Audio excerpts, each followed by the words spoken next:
After 4 years of regular use, I'm excited to share my personal experience with the Vitamix. This blender has definitely withstood the test of time. There are no cracks, no leaks, just ongoing solid performance.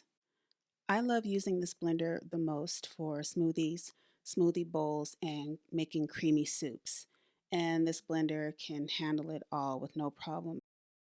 Here you can see me blending up some frozen fruit for a smoothie bowl, which has a much thicker consistency than a drinkable smoothie. To do this, I like to use the tamper, and I start on a very low speed to start breaking down the fruit.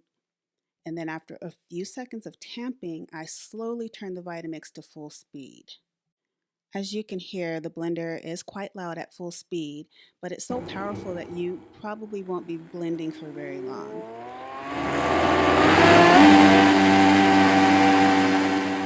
I also recommend putting the blender on a silicone mat or a mat of some sort to blend because, as you can see, the blender is so powerful that it will try to move around on the counter if you don't kind of hold it in place.